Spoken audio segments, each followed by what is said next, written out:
Hey everybody, so it's like 7 months since I've actually installed this PowMr 48 volt 3.5 kilowatt inverter charger, and I just wanted to give a review on it. I know you guys have been waiting around, so here's my tests on it, my opinion on it. Bottom line, I think at the end of the day it's working just fine. Some hiccups on getting it set up from the beginning, but once I got those done, it seems to be working fine. So for those who don't want to sit back and watch the entire video, I'll give it a thumbs up. There were some hiccups with it, and so maybe you want to watch the rest of the video and see the issues I had with the setup, which was primarily because of the batteries that I was using on this thing. I'll show you right now, actually. Some 200 amp hour LiPo phosphorus batteries that have a higher charge voltage than most standard batteries, so there was some confusion with the PowMr unit on how to set it up for those requirements. Okay, so the first thing I need to explain is why I chose this unit to begin with.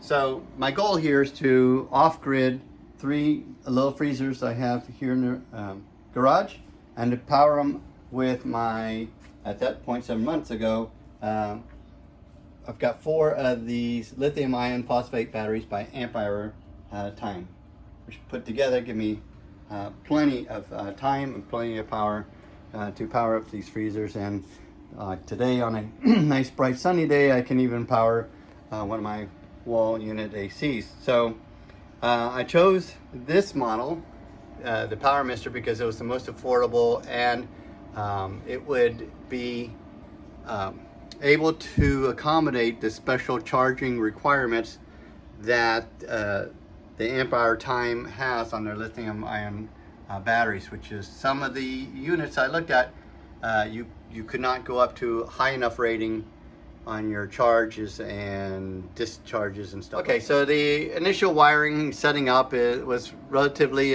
simple, honestly, once you found a good place to hook it up. For me, because I ran my solar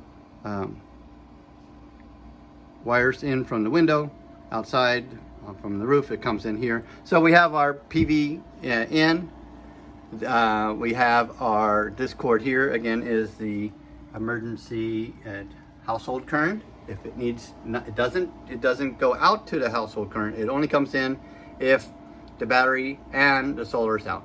And then here is our AC out, which I've just hooked up to this bank right here.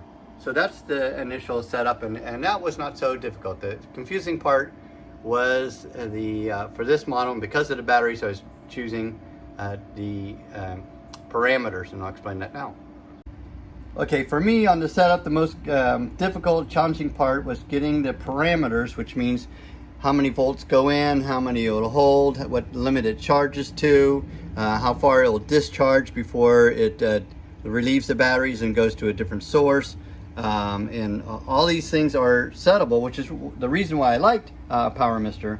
But because I chose the amp hour time 12 volt 200 amp hour batteries, lithium iron phosphate, they actually have a very specific set of charging parameters, and trying to get those to match up with my PowMr was where it got to be confusing.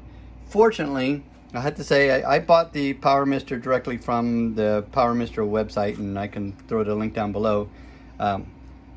They were very helpful. So, you know, although within 24 hours I'd have a question on, you know, a certain parameter setting, and they would get back to me, and it took a couple of days. So it was kind of frustrating at first, because the batteries I chose here have a much higher voltage than most even lithium iron phosphate batteries. So I had to accommodate and set these settings much higher than the regular battery. So that was confusing, but I will give PowMr website credit, because within 24 hours each time I emailed him and said, well, that didn't work, this didn't work, and within about 4 days, which is kind of frustrating, but I tell you, it's been 7 months now and everything's working. Nothing's faulted on me, and it's working fine.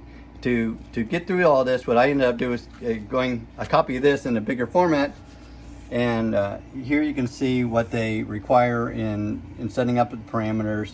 So I went through here one by one and set up according to what the batteries wanted. And of course the batteries are 12 volt. I'm using 48 volts. So first thing I had to do is go through the battery manual and times it times 4 to get the real voltage of what I'm looking for, because I'm running 48 volts, not 12 volts. So that's another little thing to add to your confusion, but step by step, anybody can get through it. If I can get through it, you can get through it. So that was the confusing part. I say it was kind of frustrating. I'll give them credit. Once I got set up after 4 or 5 times, frustration, but I got it done, and now it's working flawlessly. It's really, I haven't had an issue one time, and all my freezers are very happy.